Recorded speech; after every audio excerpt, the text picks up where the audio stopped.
السلام علیکم۔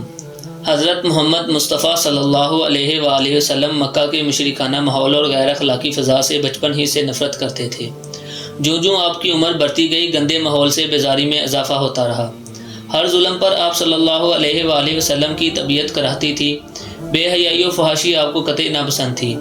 میلوں میں ہونے والی ثقافتی سرگرمیاں آپ کی طبیعت پر گراں گزرتی تھیں۔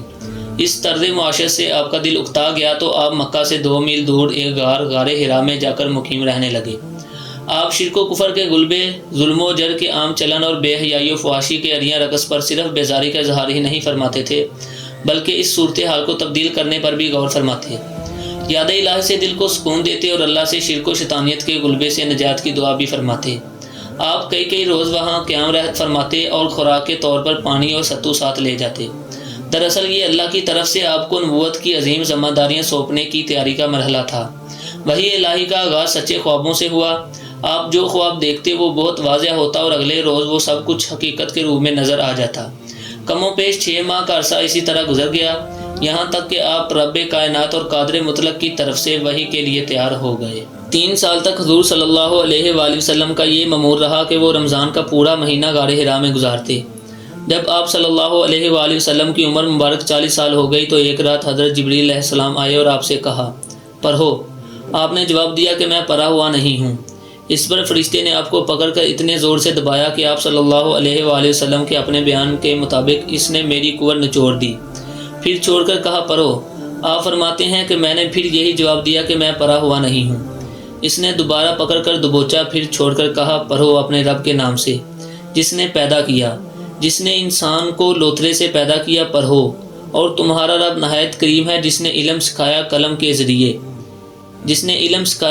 ذریعے سے اور انسان کو وہ علم سکھایا جو وہ نہیں جانتا تھا، جو عربی میں یوں تھا، اقرأ بسم ربک الذی خلق، خلق الانسان من علق، اقرأ وربک الاکرم الذی علم بالقلم، علم الانسان ما لم یعلم۔ اس نئے تجربے کے بعد رسول اللہ صلی اللہ علیہ وآلہ وسلم گھر لوٹے تو ام المومنین حضرت خدیجہ رضی اللہ تعالیٰ عنہ سے کہا، مجھے چادر اڑا دو، مجھے چادر اڑا دو۔ آپ رضی اللہ تعالیٰ عنہ نے چادر اڑا دی تو فرمایا، مجھے کیا ہو گیا ہے؟ مجھے تو اپنی جان کا ڈر لگتا ہے۔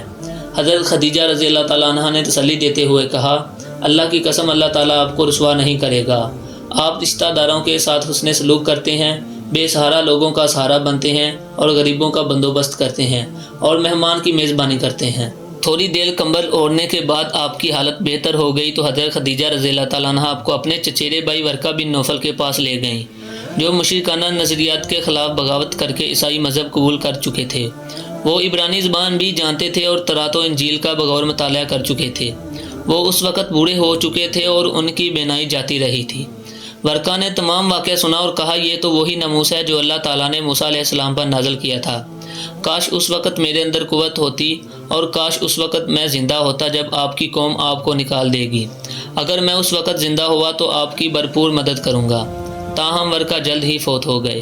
وہی الہی نیا تجربہ تھا جس سے فوری طور پر حضور صلی اللہ علیہ وآلہ وسلم نے خوف محسوس کیا، لیکن یہ تردد، یہ ہیبت، یہ اضطراب جلال الہی کا تاثر اور نبوت کے بارگاہ کی عظمت کا تخیل تھا۔ تاہم نبی صلی اللہ علیہ وآلہ وسلم کو اللہ تعالیٰ نے اس وحی کے لیے اس حد تک تیار کر دیا ہوا تھا کہ جب چند روز تک وحی کا نزول نہ ہوا تو آپ اداس اور پریشان ہو گئے۔ چنانچہ ایک روز جب کہیں جا رہے تھے کہ آپ صلی اللہ علیہ وآلہ وسلم نے آسمان سے آتی ہوئی ایک آواز سنی۔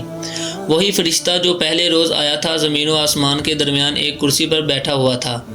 آپ پر پھر غیر معمولی کیفیت طاری ہوئی اور آپ صلی اللہ علیہ وآلہ وسلم نے گھر آ کر حضرت خدیجہ رضی اللہ تعالیٰ عنہ سے فرمایا، مجھے کپڑا اڑا دو۔ اس مرتبہ رب کریم نے بہت پیار سے مخاطب کر کے عظیم مشن کی ذمہ داری آپ کے سپرد کی اور صبر و استقامت کے ساتھ اشاعت اسلام کے آغاز کی ہدایت فرمائی۔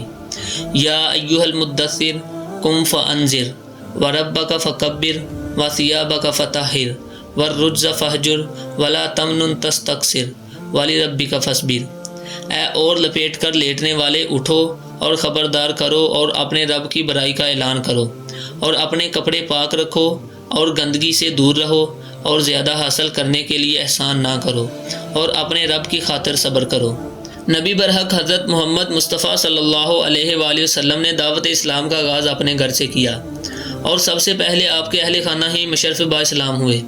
حضرت خدیجہ رضی اللہ تعالیٰ عنہ آپ صلی اللہ علیہ وآلہ وسلم کی شریک حیات تھیں۔ انہوں نے سب سے پہلے آپ کی نبوت کی گواہی دی۔